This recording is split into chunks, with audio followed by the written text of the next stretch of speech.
Okay, I'm going to get started, and I'm sure more people join as we come along. Welcome everybody to this webinar. We've got Sam Wickins, who's going to present to us everything that you need to know about coming from your graduate scheme into your next role. Anything she doesn't cover that you really want to know, ask it. Doesn't matter how selfish it is. She is here to answer any questions that you want. So I'll hand over to you, Sam. Thank you. Let me just make sure my mic was working then. Okay, so I've noticed there's quite a few people from Murphy, some hello people who know me, but if you don't know me, I just wanted to go through a bit of an introduction into myself. I am Sam Wickins, as Jazz said. I am a group engineering lead, innovation lead, and a deputy to our head of quality. I am a civil engineer. I've been in the industry 24 years and I'm coming up to 8 years with Murphy.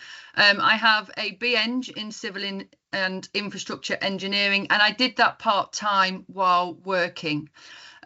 My career doesn't sound very interesting, from assistant engineer to group engineering lead. I've had many roles within that, but basically I started out as a train person 20 odd years ago, and basically grew over the career, gone from assistant engineer to senior to section, etc., and again all the way to group engineering lead, which is where I am now.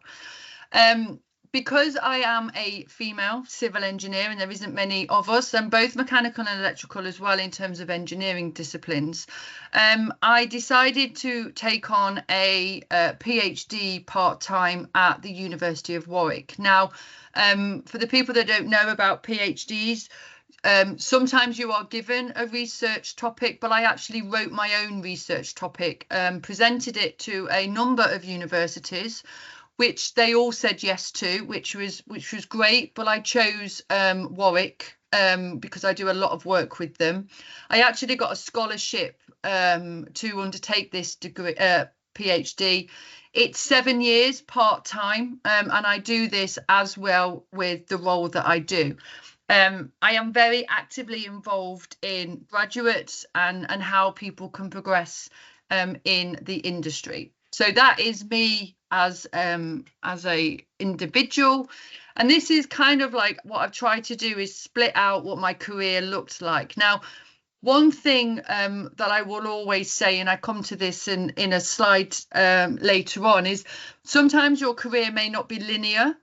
You know, sometimes you can go off to different things, and that's great and that's fine, but again, it depends on what you want out of it. So I had my son in 1999, which was a great year. And in the year 2001, I became a document controller for a big £300 million hospital project. And I loved that role. And I remember how great it was to be a part of a massive team. But I started looking outside and getting a real interest for what was happening. In 2004, I had my daughter, but was still eager to do something else. And I remember going for a walk around with one of my construction managers, who happened to be female. And I just left that going, I want to do that. I want to do what she does. So part-time, I did my BTEC and HNC level 3 in engineering, and then moved into my degree. I've worked for 10 years. I was at Interserve, which is now called Tilby Douglas. And I started, as I said, as an assistant engineer, and then moved to an engineering and surveying manager.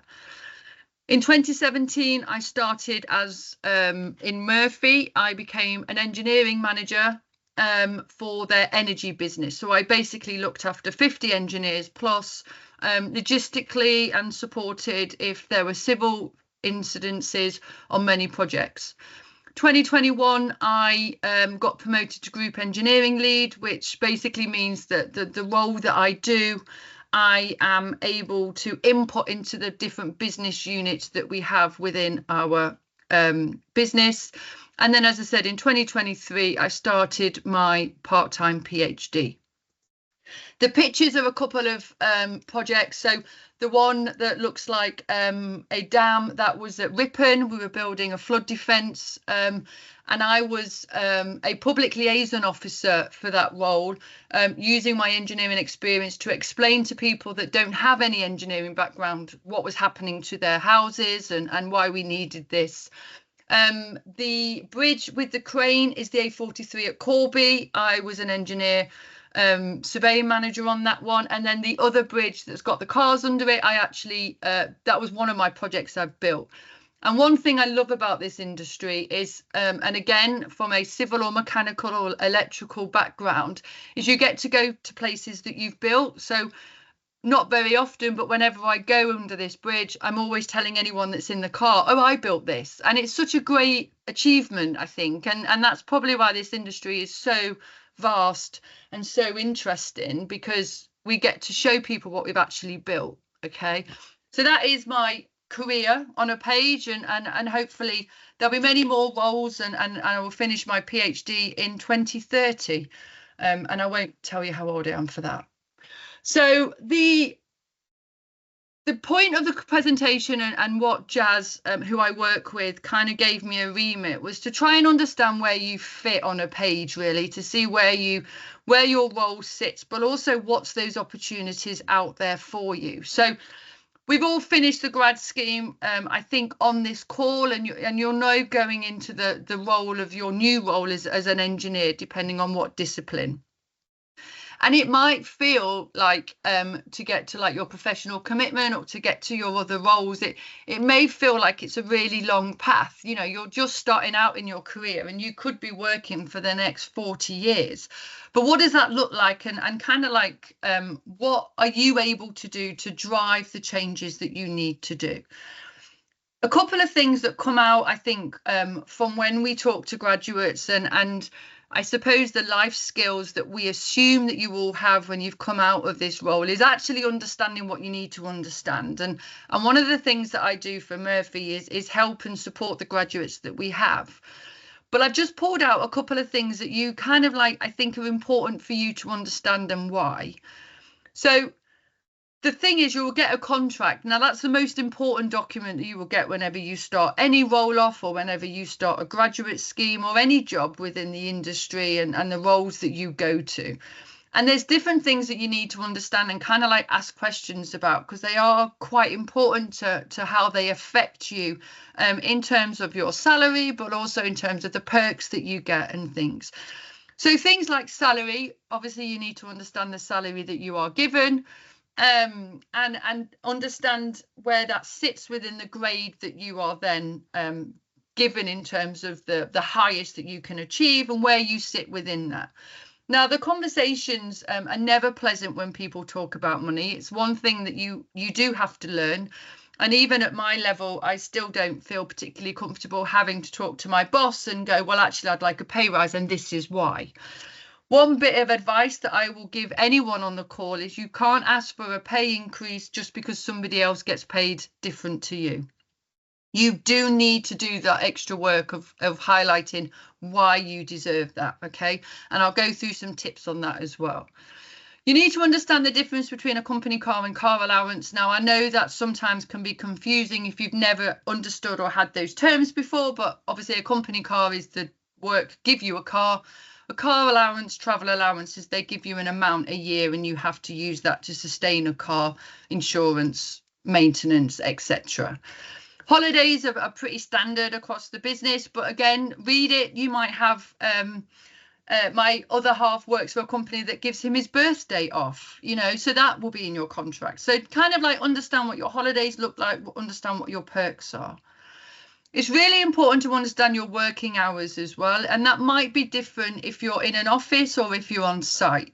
I know for Murphy, if you're in an office, your hours are a lot longer than if you're on site than you are in an office. And the reason for that is you do a different role. So understand what role you're doing, understand what those working hours look like. Another thing to watch out for, again, if you're going out onto sites and you're going to work on projects that aren't in an office, is understand what that looks like in terms of your office location, whether you're located in an office full time or whether you're located on a project full-time and you're movable. So again, that has different things you need to think about. So let's say you have a car and you're now going out on site.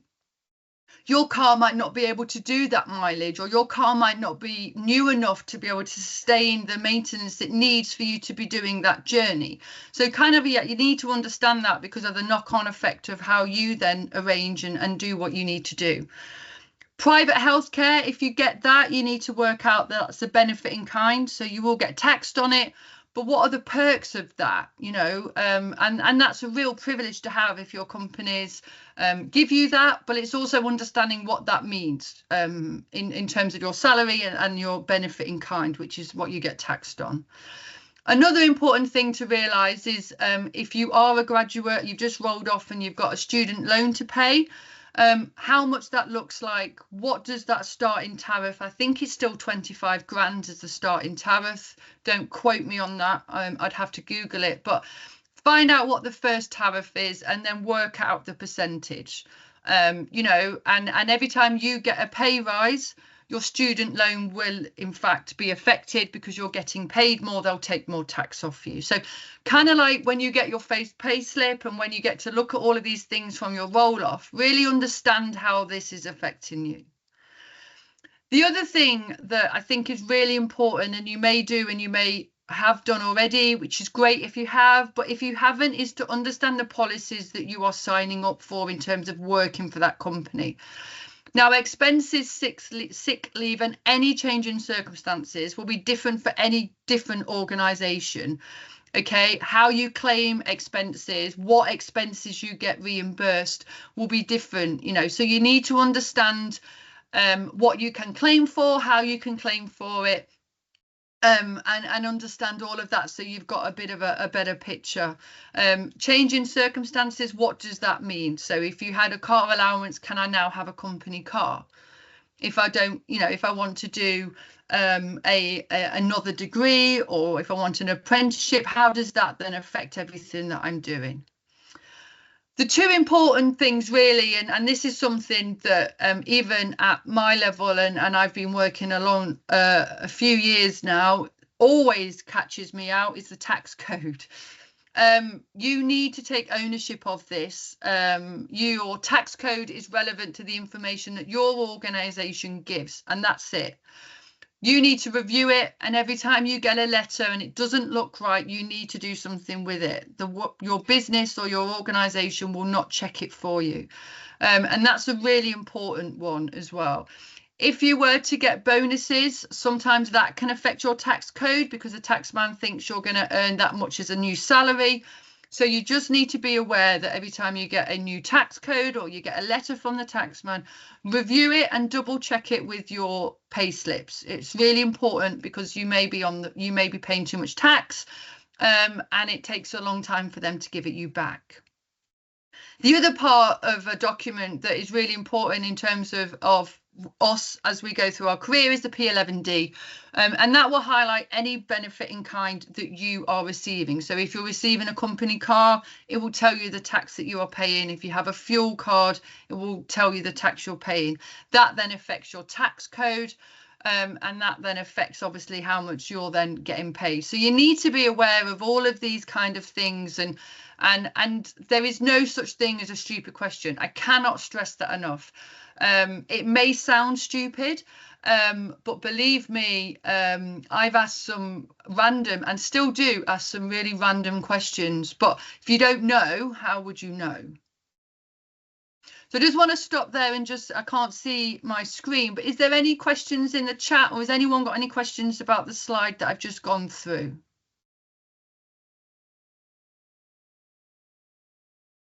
Yes, there are some questions, but I think it's better to leave them till the end. Okay, that's fine. I just didn't want to go too quickly. So the next thing that's really important is what does your new role look like, and how does that fit into what you think it is? And one thing, and I work with a lot of graduates, and a lot of the grads have just rolled off actually within our own company, and I work with a lot of apprentices, and it's almost like, what does my next steps look like? And that's very different to the role that you do, to what you want to be within your career, and what experience and exposure that you have. But the thing you really need to understand in any role that you do is, what are my responsibilities? What is my role? What am I doing? What am I accountable for? Like, what are you coming to me to say that if this is not happened, or if this isn't right, what do I need to take ownership of? And that's really important, to have that understanding of what that looks like. You need to understand who your line manager is and what their responsibilities are to you. So that could be, you have a manager that looks after your holidays, and maybe looks after your sick, and kind of like looks after your development, but day to day you may have someone else that inputs into you. Find out what that line looks like. What are they looking after for your best interests? What is this other person doing? Because it might be that actually you need both of those in conversations about promotions, or new roles, or new responsibilities, because they're seeing you from two different angles. What does my role look like? I.e., what am I here to do? Kind of like, what does this look like in the progression? But what does this look like now? You know, as an engineer that's just rolled off their graduate scheme, what am I doing now that I didn't do in my graduate scheme? And then when you're looking at progression, it's looking at, what am I doing now? But actually, I want to progress to this next level. What does that next step look like? Okay. You are the owner of your own destiny, okay? Whatever you want to do and whatever you want to achieve, you can do it if you want it, okay? Nobody else is going to help you on this track. You'll have loads of support, and I have loads of support within my business, and I have a lot of people championing me 100%. But I've got here because I've wanted to get here, and I've worked hard to get to where I am with support. So there is nothing that you can't achieve. You just need to want it. Now, one thing I've learned through the whole of this, and this is something that has helped massively when I've gone for my promotions, and I'm currently trying to go through one now, is keeping a diary of your achievements. Everyone forgets what you've achieved. And then if you think about your role and any extra curriculum or anything else you've done, it's really hard to go, oh yeah, I did that, or what did I do last month or last week, or what conversations did I have? So it's really important that you keep a diary of your own achievements, not only because it helps you in terms of your confidence and your self-development, but also it keeps a track on your output, so that when you are having your PDRs, or you are having any job conversations, or you are looking for the next level, that you're able to pinpoint exactly what you've achieved. So when you're going for that pay rise conversation, you know, you're able to go in there and go, I would like to talk to you about a salary, and this is the reason why. You know, there's more behind that than just going, oh, I know Bob gets paid more than me, I want to be paid the same as him. So it's about channeling everything that you're doing to put in front of someone and go, this is what I've done and I can prove it. Ask to be involved in new projects. Now that can be anything that's new in terms of, you know, like a discipline, or something like a new software, or anything like a new networking group within your business. That can be anything. That can even be, I've heard you talking about something that I know nothing about, can I join your meeting? No one's ever going to say no to you if you go in there with that, you know, engaging and that enthusiasm to learn. No one is ever going to say no. But you don't get if you don't ask. And that's another thing as well, you know. Get yourself involved. Obviously, do the role that you're doing. You don't want to be the type of person that seems to get involved in loads of new stuff but doesn't do their job. You need to do your job, and you need to do it very well. But there will be opportunities where you can kind of sidestep for engagement and just go, oh, this looks really interesting. What are you doing? And that's really beneficial for you to broaden your understanding of the business that you work for, the industry that you work in, but also gets you known, you know, and something you've got to remember is that you're being paid to deliver something. So every output that you do is a delivery that you are producing. So get involved in everything.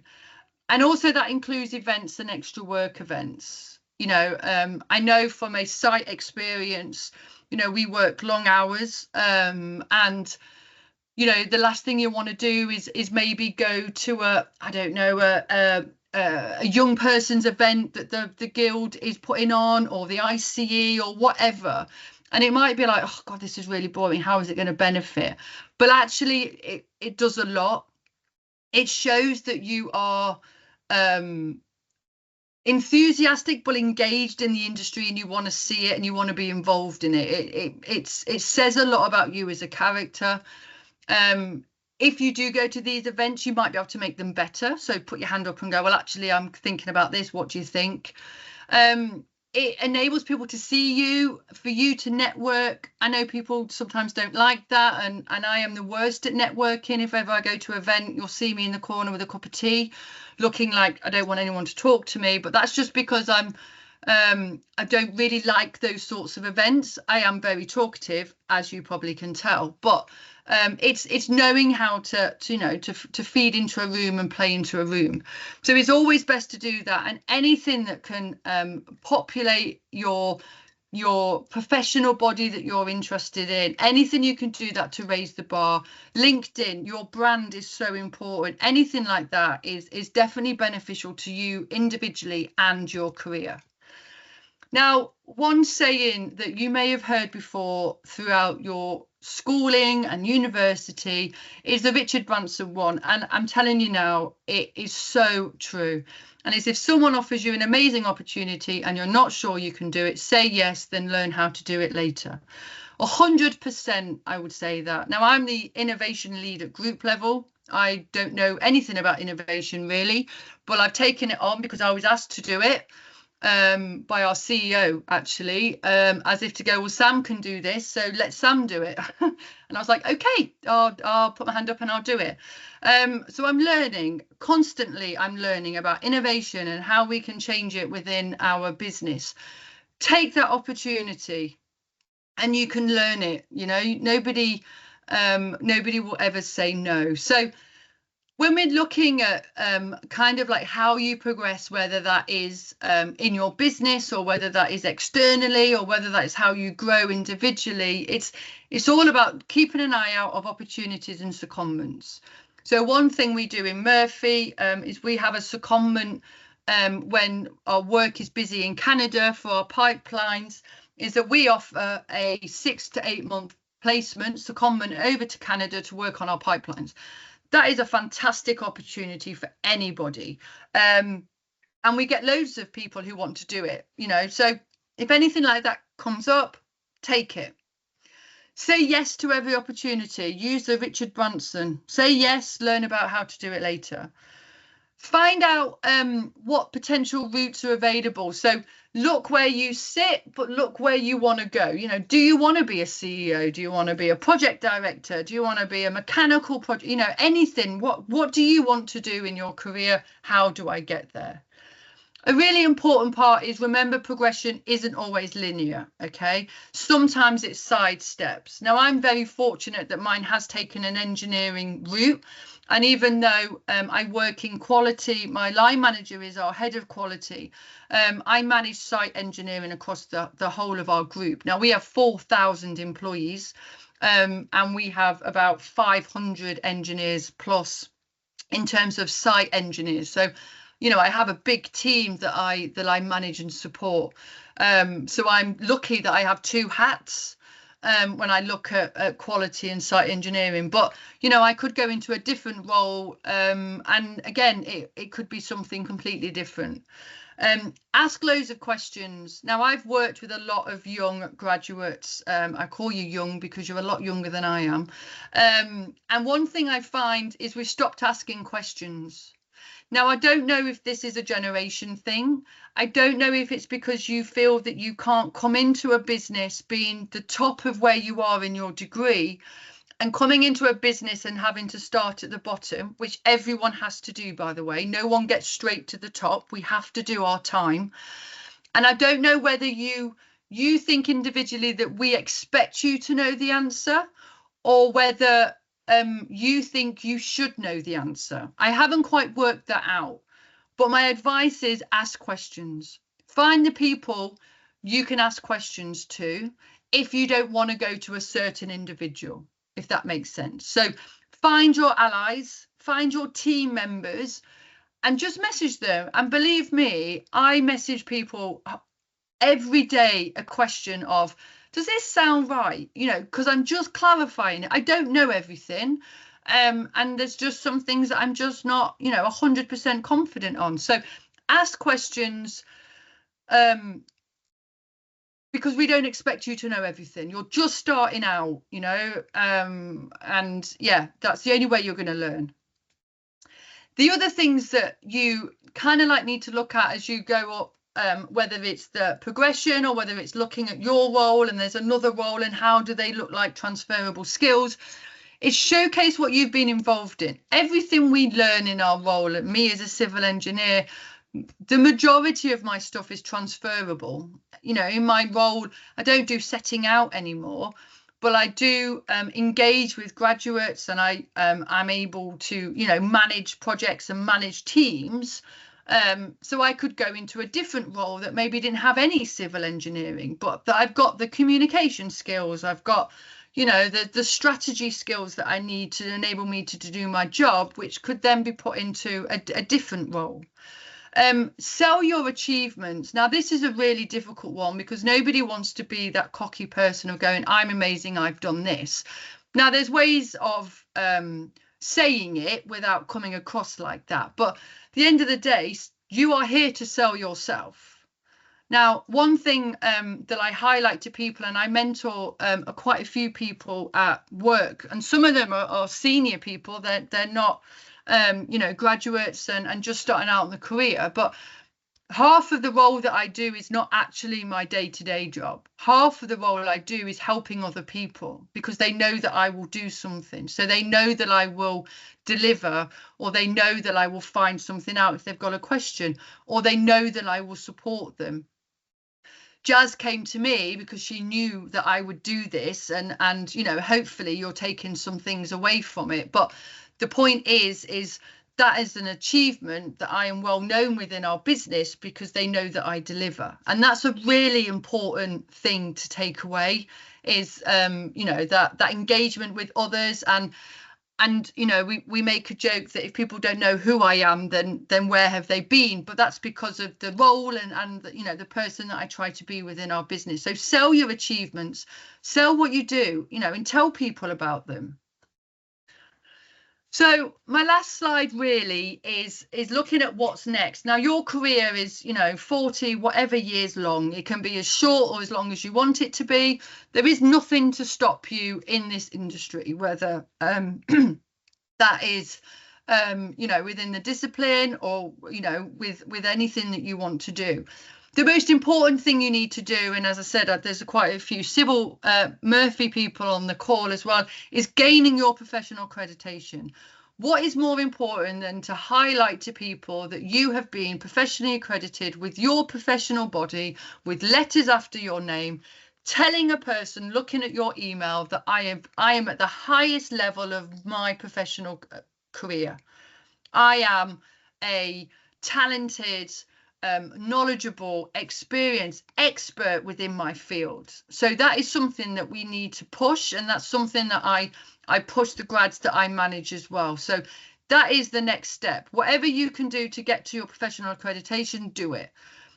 It's such a self-achievement, but also it does make the company look good. I'm not going to lie. The more chartered mechanical engineers, the more chartered civil engineers a business has, it does show, you know, that you've got the experts in the field. But from a professional individual, it's you're getting those letters. Everything you've done, you're getting rewarded for. One thing that's really hard when we look at competency attributes, whether that is in the ICE, the mechanical, electrical, is explaining what you've done. What have I done? There is no team in your professional review. You are there to highlight everything that you have done. You need to look at your brand both in work and outside of work. Now, I have a very good brand in work. I try with LinkedIn and I try and get my brand out there. And things like this help as well.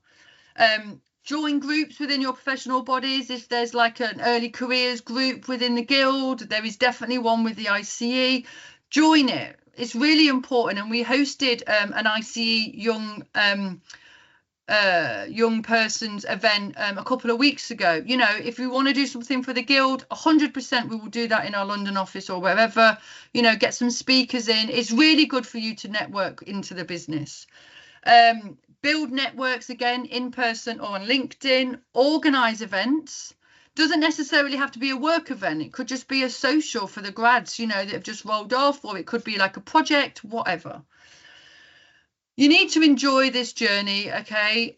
You need to gain as much experience and exposure as you can. It will take time, okay?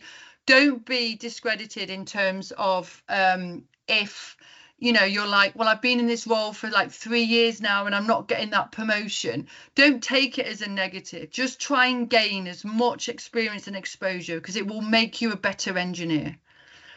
And also the really important bit is the STEM activities. You know, go back to your university, go back to your school and input, and showcase what you do, and help and sell the industry that you're working in. So that is the end of my presentation. I will stop sharing. I hope that was okay. That was very good. Thank you, Sam. We have a few questions, so I'll start from the first one.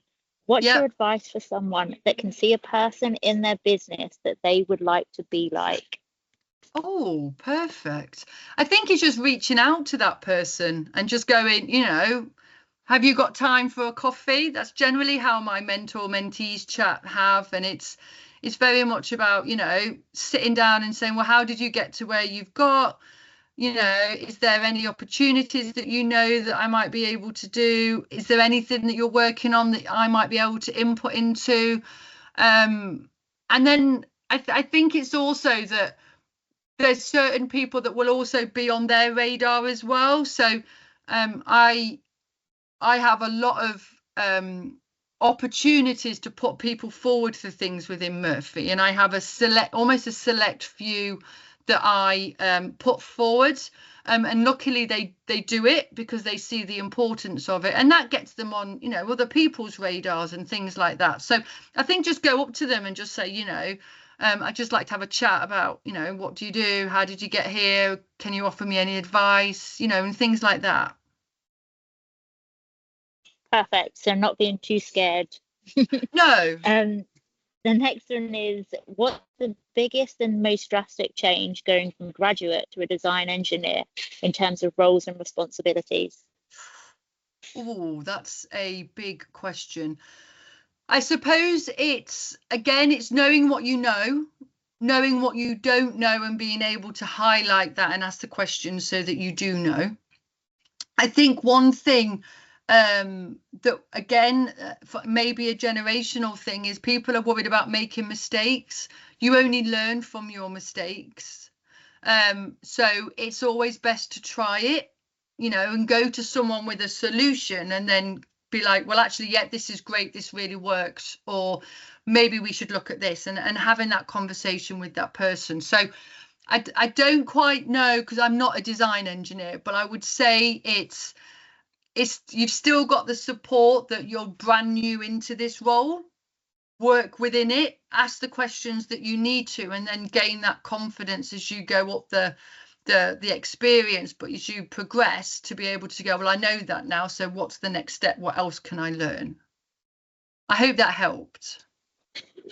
It's also worth reaching out to your manager to see what their expectation is of you going from the graduate to the next level. What do they see changing in your role? What additional responsibilities do they expect you to take on, and so on? Our next question is, you mentioned secondment and how it is a good placement opportunity. Could you use this to get a taste into other roles? For example, if you're site-based, trying design, I'm going to expand on that a bit more. Or if you're an engineer and you think you might want to do QS or go into procurement, can you use that like a secondment as an opportunity to see what that's like? Yeah, I think a secondment's a bit different to like a completely whole job role, and the secondment works in Canada because it's a completely different country, it's a completely different business entity almost. But yeah, you can, you know, the bit of advice I will always give as a civil engineer is you need to do your time as a how to build something and being on site and gaining all of that experience before you can help design it or check design or project manage it or estimate it or program it, because that so much builds up your level. The same as if you're, I suppose, in mechanical, you need to know how everything fits together if you're not just designing it. So there's loads of positives from being on that site basis. But yeah, you know, if you've done site for a while and you're like, well, actually I'd like to try design, it might be that there is an opportunity on a project to do that for a time. It might be a complete job change, so to go from site based to go into design management. But yeah, there's definitely an opportunity for it. It's just how you manage the language of whether it's a whole new job role or whether it's a secondment. If you're in your grad scheme, there is an opportunity that you could go into design management for 6 to 8 months. When you've rolled off, it's a little bit different in terms of, it again depends on the duration of the project, etc. I think it's also important to note that it can work both ways as well. So if you are an office-based person and you do want to get that bit of site experience, ask the question, because there will be an opportunity for you somewhere. Yeah. And like Sam said, it's always great to know how something's actually built so that you can better design or better manage the cost, etc. Okay, so that was our final question. I just want to say a big thank you to Sam. And if anybody has any questions, she's mentioned it before. She does have LinkedIn. Find her. She's very approachable. Drop her a message and she'll get back to you. Thank you. Thanks, Jazz.